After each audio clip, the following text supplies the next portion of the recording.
So thanks everybody for coming today. My name is Ryan Powell. I'm a Chief Revenue Officer over at Pipe17. We focused on order operations, connectivity, and order management. And joining me today is Kevin Nohl. He's from Aterian. He's managing an extremely complex omni-channel operation, multiple warehouses and multiple brands. Kevin, let you tell a little bit about yourself and the brand. Thanks, Ryan. Good afternoon, everyone. Very grateful to be here, be part of this opportunity to be at Deliver in Las Vegas. So a little bit about Aterian. The founders called Aterian a tech-enabled CPG company, right? There's a lot of CPG companies. Everyone has a brand, product. But our focus was make it tech-enabled so you could sell on multiple channels, right? Omni-channel. To do that, everything from product design, product packaging, when you try to focus on your end customer, you create a different infrastructure. So, I came from Amazon, so a lot of what we built is Amazon-like. Our main channel is Amazon, where we sell the most amount of products. We do things such as sell, fulfill, prime on Amazon, which, is very difficult to do. To me, it's if you create an infrastructure with your inventory and your network where you could do 1 to 2-day delivery nationally, you actually have a very robust footprint. And if you have that, the next logical step is to get into omni-channel. Put those products, that SKU that's in your warehouse, on as many channels as possible. So that's part of what we'll talk about with Ryan. A little bit more about Aterian. Founded in 2014. We're a publicly traded company. We have about 6 brands under our company. Some of these were home built, like Home Labs. Home Labs is a home appliance brand on Amazon. Dehumidifiers, air conditioners, air purifiers, beverage coolers. The thing that sets us apart is, being the category leader. When you get into the marketplace first, such as dehumidifiers at Amazon, you get to the point like today, our products have 50,000 reviews, 4.7 stars. No one's going to come and unseat that. When you type in dehumidifiers on search, it just pops up. So that's very important, because once you get entrenched in a channel, now your strategy changes. It's less about how do you get started, but how do you grow that, and that's part of our Pipe17 conversation. Some of our other brands, Squatty Potty, I don't know if you guys heard of that. That's a big brand. We own that company all up. That was one of our acquisitions. Very interesting supply chain. It's 1P, 3P, retail and stores, a lot of challenges, a lot of different warehouses, infrastructure that came with the acquisition. So that's another thing, we'll talk about is when you build your homegrown supply chain, it's a different set of optimizations on versus acquiring companies and building something that's already existing and trying to bring it into your fold. Our core marketplace focuses include, as you can see, Amazon, Walmart, Shopify, all the big ones.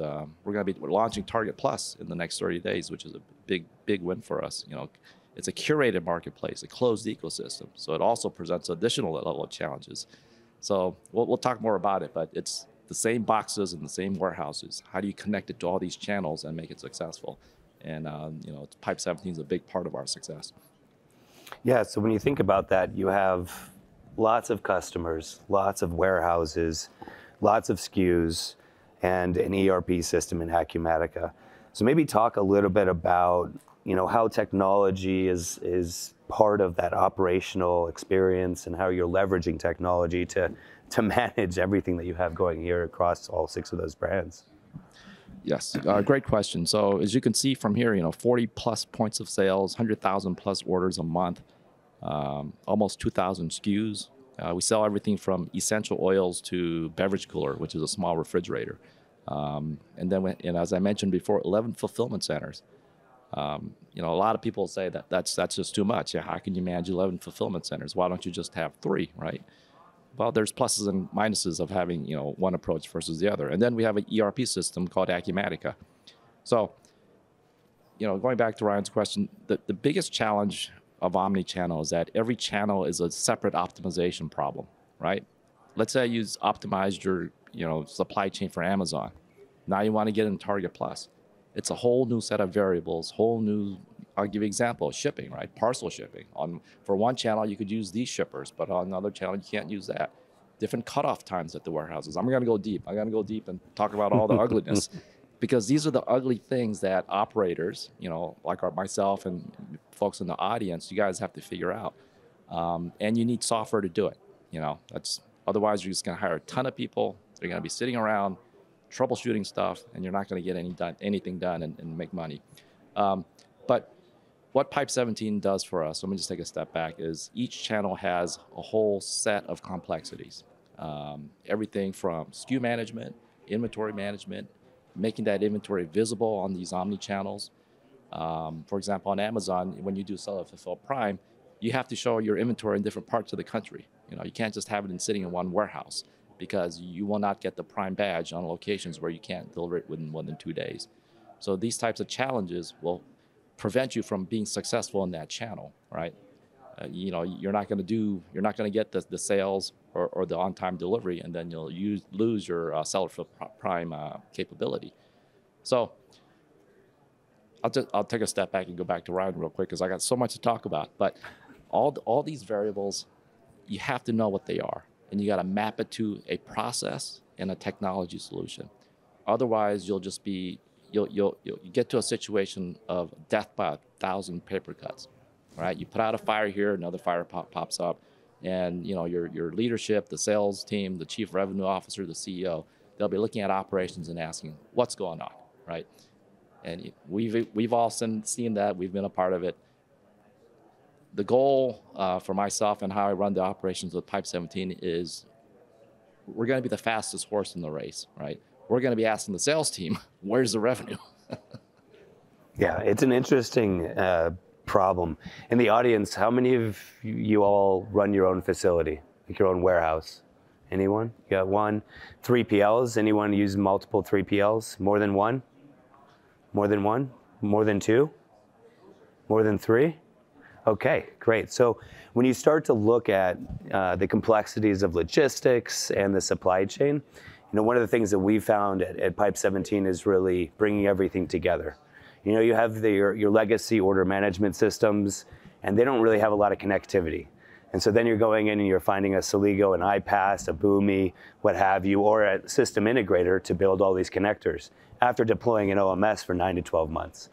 And so what we've built is the integrations layer. So we have around 260 plus connectors where it's all built into our application.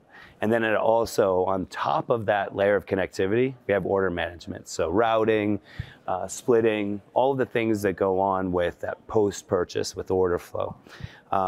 So since we have people with multiple warehouses and the complexities that come along with that, do you want to just talk about how you're managing your strategy around inventory, where you're placing it, how you're ensuring everything is updated on the different selling channels that you have listed on the slide here? That's a great question. That to me is the hardest puzzle to figure out. If you have multiple locations, warehouse, 3PL providers, what about different WMS system, right? All these 3PL providers can be running different WMS systems. On your channel where you sell, you want everything to be visible, right? You don't want rules that says, okay, this same SKU that's in warehouse A, it's only going to be on this channel because that WMS system only does this. Right. The other thing that's important is your ERP system has to have full visibility of what's in the WMS system, because you have to true up your financial data, how much inventory you own in your ERP versus what's in your warehouses versus the physical count of the inventory in the warehouses. All these things, folks in supply chain, it's what we do day in and day out. What Pipe17 does for us across, I have 11 warehouses, 3 different 3PL providers. They're all on different WMS stacks. I have the same SKUs in all the warehouses. What Pipe17 does is make it all coherent. They're all speaking different languages, the 3PLs, the systems, the API calls, the formatting of the data. What Pipe17 does is levels all that out. So it's one layer that translates everything, and then that translation speaks to the omni-channel, be it Amazon, be it Target. It follows the rules that Target tells us we got to do. It follows the rules that Amazon tells us what to do. And Amazon's always changing their rules, as we all know. And that's the other thing. As these rules change, if you have your own homegrown, hard-coded APIs and calls and processes, you're going to spend a lot of money fixing it. I know because that's how Aterian did it before. We actually built our own OMS layer from the ground up. We had a whole tech team in Poland, millions of dollars a year. And that software that we built, it was actually very good. It did such things as geofencing, figuring out where to ship things from for the minimal label cost. So it was a real optimization layer. And then having come from Amazon, that we see that kind of stuff exists at bigger companies. So we built it ourselves.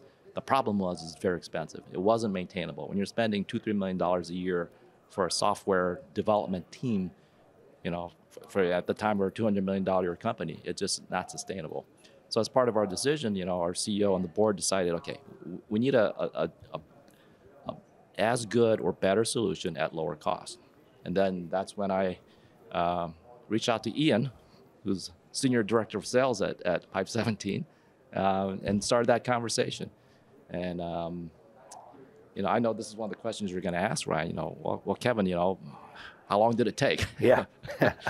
Well, it couldn't have been, a very smooth transition when you talk about the complexity of all these channels and trying to make it work this way.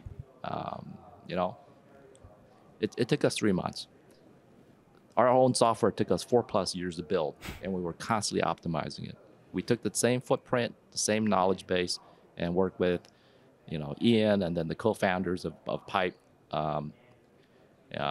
to replicate it and then go live with it on Amazon within about 3 months. I was shocked. I've been in this industry a long time. I've been with companies like Amazon, Bed Bath Beyond, the big retailers. And, the speed of execution versus, some of these other big companies where we do similar things is, this was top notch. So one of the things that's interesting, you just mentioned Target Plus. So that's really exciting to be on Target Plus. You have a lot of other selling channels.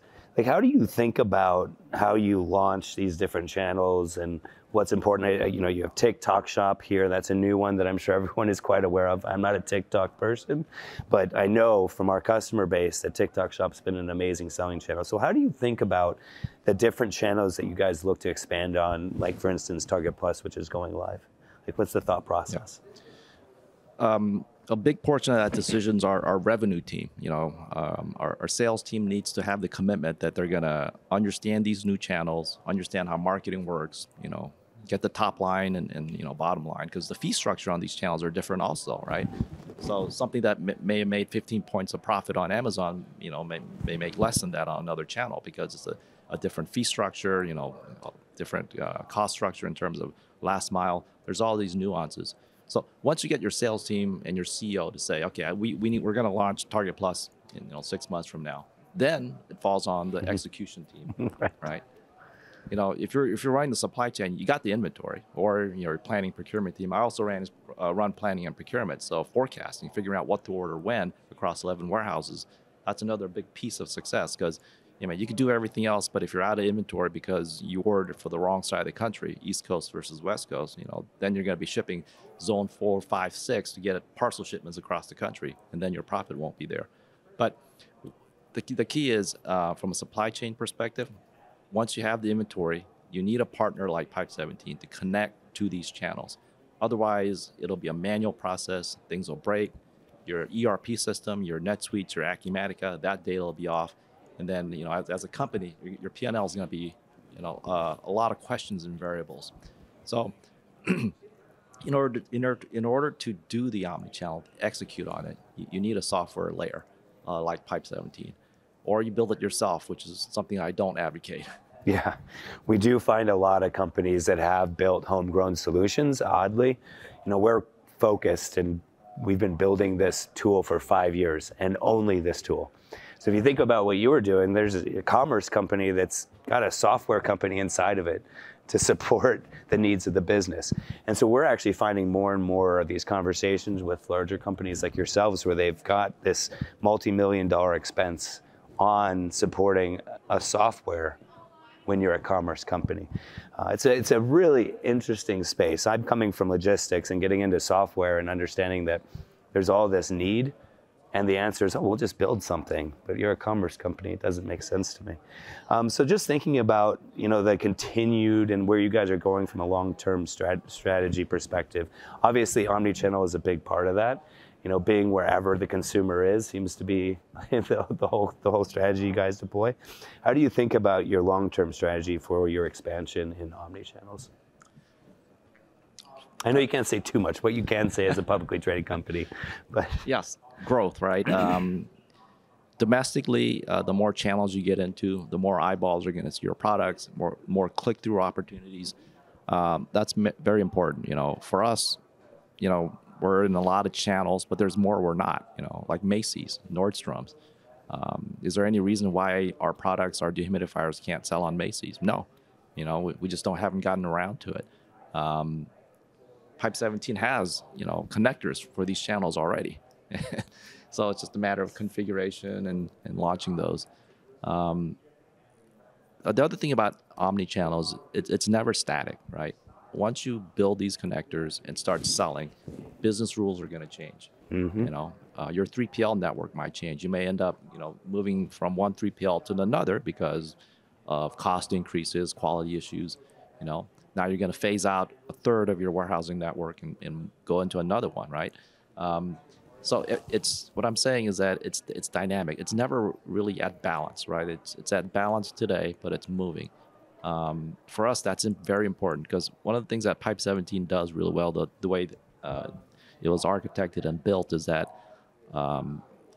it's very modular. There's tools in each of the modules, like the inventory module, the order routing module, and all these connectors. You could actually go in and tweak it. Some of it, you could put in your own code. Our VP of Tech is a SQL guru, and he's been able to put in some custom rules. Others, it's already built. There's an AI component that Pipe17 rolled out, so you don't really even have to write any code. You could say, for example, weekend operations. Some of these omni-channels, you got to do weekend. Some you don't. You really don't want to ship on the weekend because your parcel cost on the weekend is going to be very high, right? How do you configure that? If you have something that's hard-coded or you built yourself, you're going to spend a lot of money on hours of tech support for companies to go, your vendors to go and change the rules. Change it on Friday, change it back on Sunday, all the stuff. And then the channel changes it. No, I know it's got to be Friday afternoon, not Saturday, or this, that. In Pipe17, you could go in and make these changes. To me, that's one of the features. It's such a well-developed piece of software, and the modularity. It's not like you have to go in and be a software engineer to figure it out. It's very intuitive. So that's a perfect example. Being able to turn off warehouses, right? Right now or last week, or Hurricane Milton, right? That just went through the Southeast. I have a warehouse in Savannah, Georgia. Do I want that inventory visible on Amazon.com so people click on it and then they don't get it in 2 days and my seller fulfill prime metric takes a dive? No. In the past, with other systems and our own systems, you actually had to go in and zero out inventory manually, SKU by SKU. That's scary. That's very scary because someone's going to have to add that back in later. If they add the wrong zero, guess what? Mm-hmm. Or one less zero. Now, it's all sorts of problems. Your planning team now order, 10 more containers of something we don't need, right? In Pipe17, there's modules. In the modules, there's very intuitive buttons you could click. You could enact these types of rules.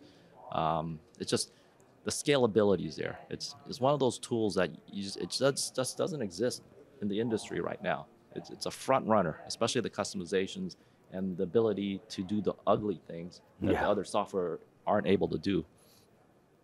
Yeah, ugly is good. I think that's one of the things that, I come from logistics. It's like the ugliest part of the business, but it's so important. And so I think of like the connectivity and everything. It is an important part of it. But also it's interesting you see Shopify up there. Excuse me. I clearly had way too much fun last night, so apologize for the voice. So on Shopify in particular, are you guys just managing 1 or 6 stores, or do you have multiple? What does that look like from the Shopify perspective? Because I see a bunch of selling channels, but you have multiple selling channels on Amazon. You have multiple selling channels on TikTok Shop. So what does the Shopify side of your omnichannel strategy look like? because we have these major brands, we got to have a public-facing website. So that's our Shopify site. But you bring up a good point, Ryan, because the SKUs that are on Shopify is the same SKU that's on Amazon, which is on Walmart, and which will be on Target Plus and a lot of these other channels. So if I'm the customer and I'm living in Las Vegas and I click on it, that order goes from that channel to Pipe17. Pipe17 has rules that we built that geofence different parts of the country to figure out where it is the cheapest to ship it from. And then that warehouse will get the order. It doesn't matter if the customer bought it on Amazon, bought it on Shopify, bought it on Walmart. It's all the same process downstream. I got a warehouse in Reno, Nevada. Let's say the order went there. They picked it. They used their rate shopping in the WMS, the TMS, I'm sorry, to buy the label, UPS versus FedEx versus OnTrack, whatever. That order is closed out in their WMS. The tracking number loads back into Pipe17, and it pushes it back into the omnichannel where it came from. So all that process is closed loop. And as I said before, the translation that Pipe17 does to the 3PL network and the parcel carrier and everything, it all speaks the same language. So the beauty of that is, it doesn't matter where that order came from for me. It's the same process. And before, when you had multiple channels and had different business rules, we would have to do a lot of cleanup, just month-end cleanup, accounting cleanup. All of that is taken care of through Pipe for us. So going back to your original question, Shopify is important, but to me, for us, it's just like any other channel. It doesn't matter. Yeah, it's an interesting thing.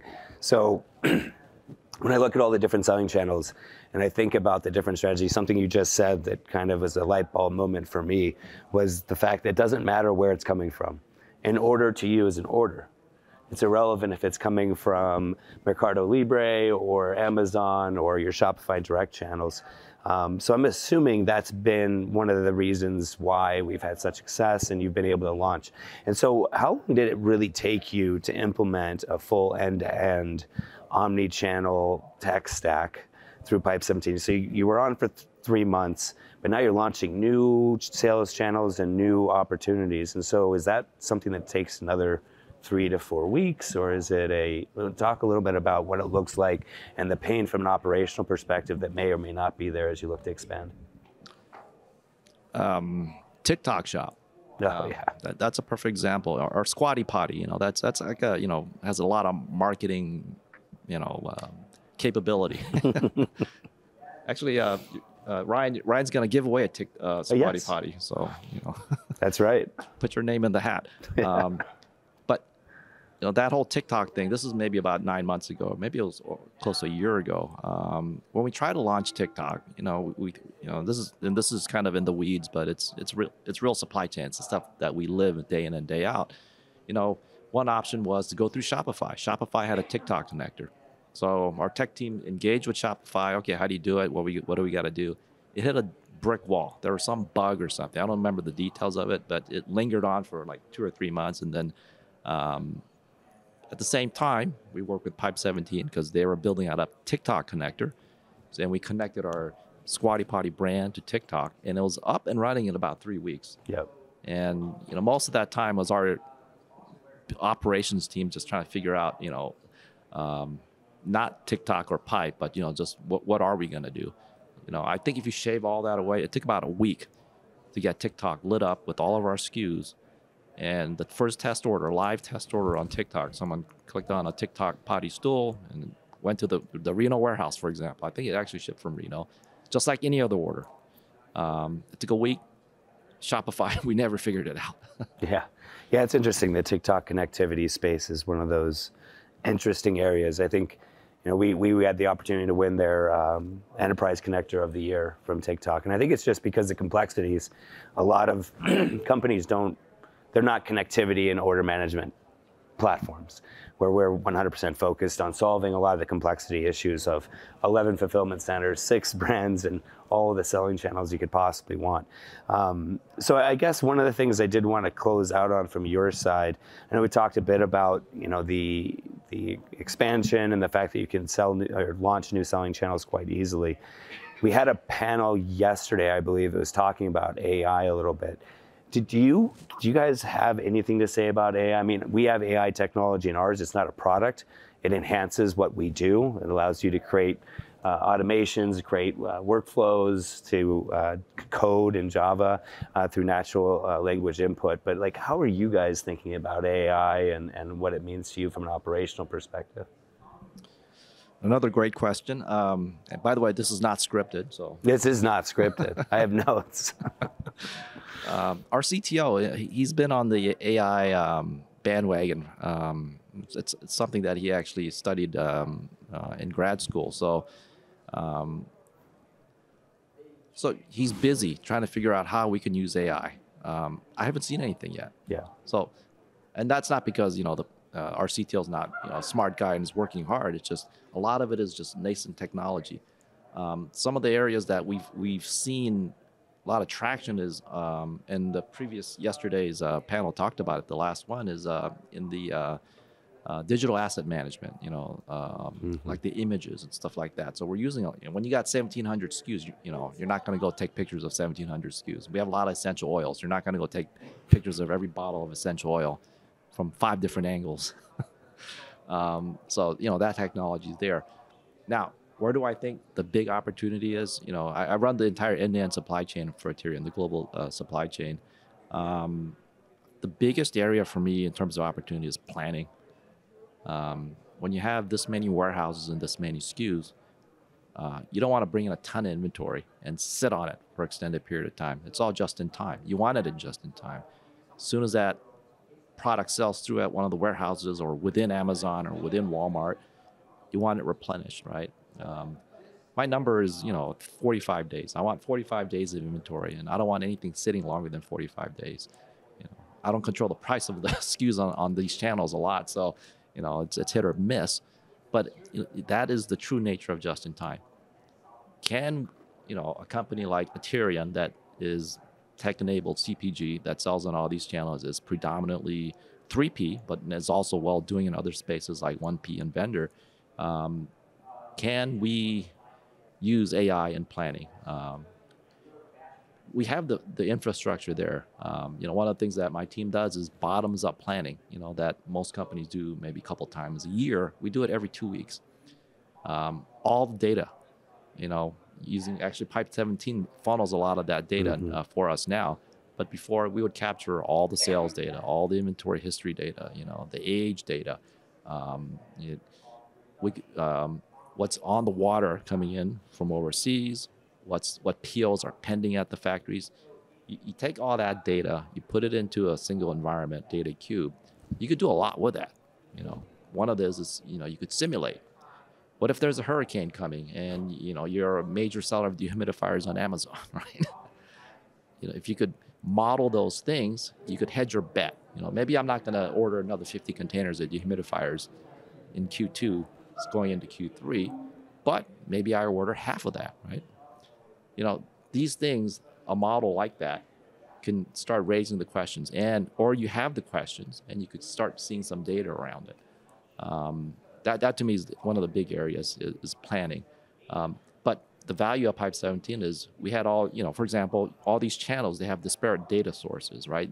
Sales data, where the orders went, all this information.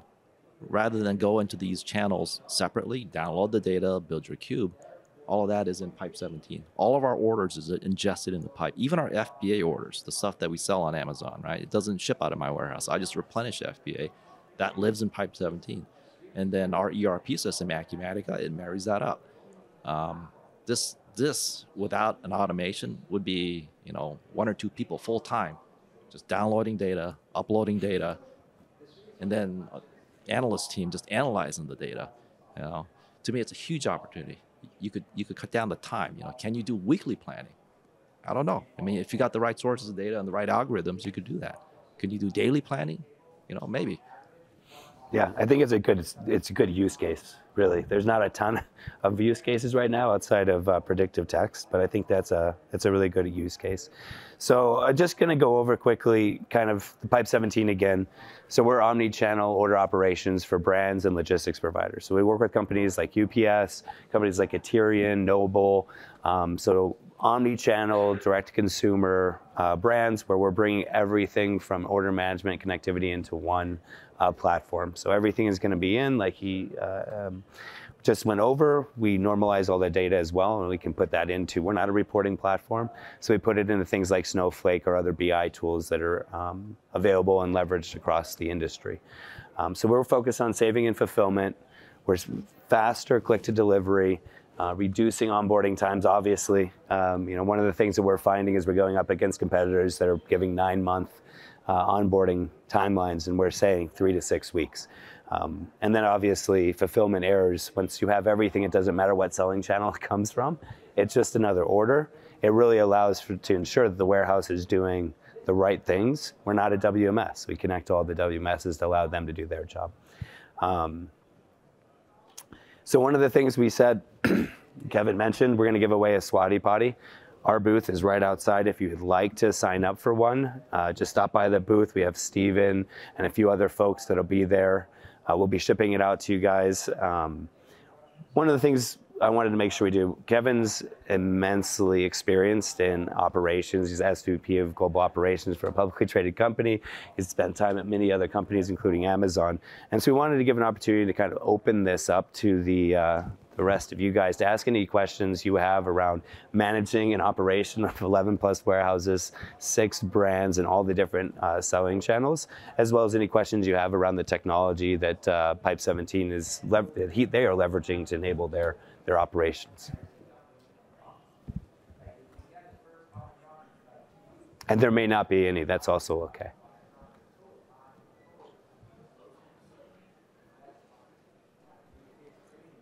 Oh, we got one.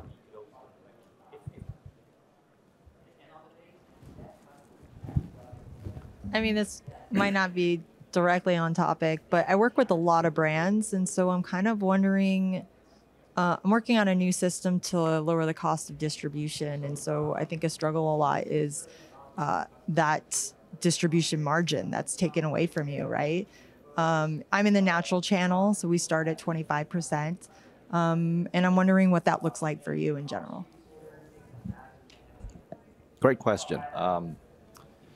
It's really a balancing act, right? Your last mile cost, right? If you're averaging zone 4 to deliver because you only have a few warehouses, or zone 5, right? You may be paying X% higher on your parcel label. Now, and this is what you're living. If that container comes in from overseas, and you decide to send it to a warehouse that's maybe a little bit further away, so you spend a little bit more on that move, or what I call the inter-DC transfer. You move it from one warehouse to the other. What we look at, and this is part of our planning process, is what is the per unit economics? How much does it cost to move that box from that one warehouse to the other?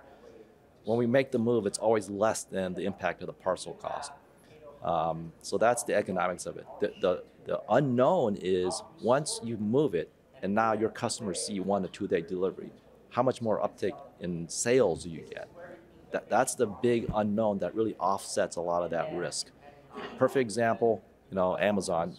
Pipe17, I forgot to mention, is a big reason why we're successful with Seller Fulfill Prime. Seller Fulfill Prime is the hardest thing to do in the omni-channel world, because Amazon's forcing you to deliver 1 to 2 days nationally.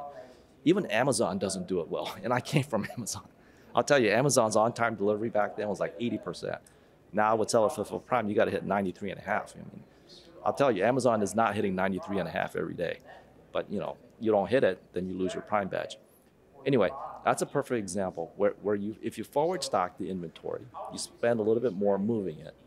But in most cases for us, as long as you're not moving it like across the country, right, from West Coast to East Coast at $5,000 for a full truckload, you're going to recoup that in terms of the increase in sales because you have higher speed to delivery. It's really important. And if you make that visible on some of these other channels, right, on a Shopify or a Target Plus, on Target Plus, you could select the delivery speed based on your distribution. Another company is selling a dehumidifier. They have 2 warehouses in the U.S., so it takes over a week for them to deliver it. Our stuff delivers in 1 to 2 days. Similar price point, similar quality, same everything. Guess which one the customer's going to buy? It's the one with 1 to 2 days. So that little extra that you spend on the planning and forward stocking, it actually pays itself off. But you got to model it. So for some SKUs and for some distance, it doesn't work. And that's the planning processes we talked about. We use data from Pipe to make that decision. It's a great question. Yeah, very good question.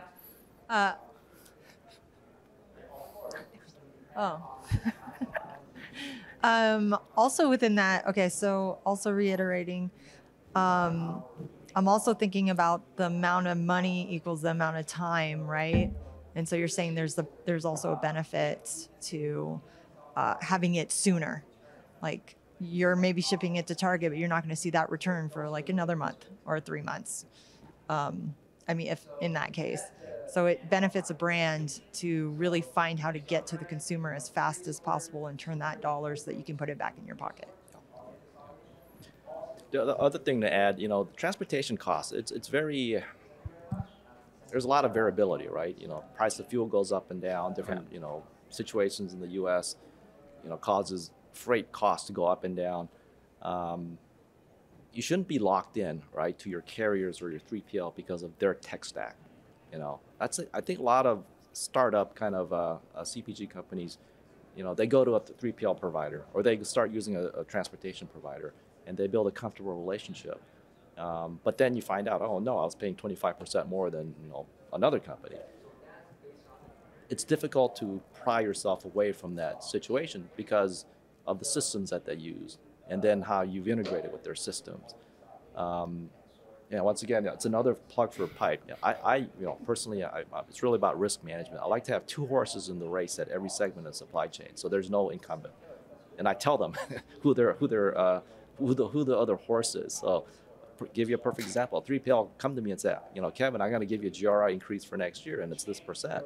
And and they already know that if they do that, I'm going to go to the other provider. They're in the same area, they do the same thing. There's 2 horses in the race. So that mitigates a lot of those conversations. But going back to your question, for us, I mean, I have 3 different 3PLs currently, but at one point I probably had like 7 3PLs. If you're hard-coded into those systems and those businesses and those processes, it's really difficult to unhook, especially when they come to you next year and say, I'm going to give you an 8% GRI increase. Sometimes you got to eat the cost of it if you don't have a plan B. With Pipe17, they're integrated with so many 3PL providers. I could send that next container to another 3PL the next day. And the connection's already there. I could turn it on with Pipe, and then that new provider's inventory is just like that other provider. To the channel, it's just another warehouse, another box that ships, with the shipping label. Yeah, you're not locked in with our tech. You can go to any 3PL because, again, just like the selling channels, the fulfillment channel acts the same way from a connectivity and order management perspective. And so it really allows, I was talking to you the other day and you're saying, yeah, RFPs, I'll take them all the time. Because why not? When it becomes less difficult to uncouple yourself from that technology, it's a really interesting proposition. Another testament to Pipe, and I don't work for Pipe, but I like them, is that a lot of 3PL providers are getting direct contracts with Pipe. That's right. That's a testament that there's a lot of sellers that are asking for Pipe, and then the 3PLs, they don't want to wait for that seller to get an account with Pipe. They're building that connection in their WMS system, so that capability is already there.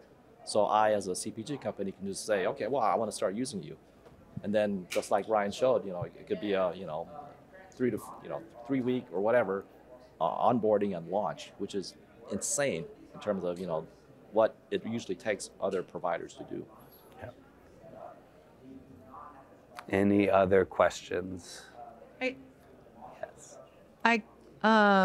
It sounds like a lot of direct to retail model, or direct model.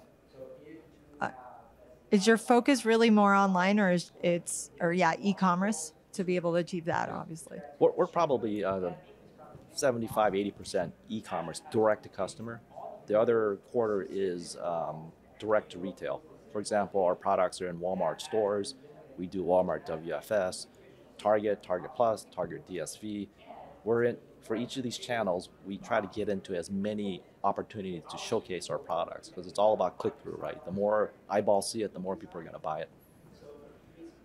Yeah, and we support omnichannel. So whether you're retail, direct to consumer, marketplace, that's our world.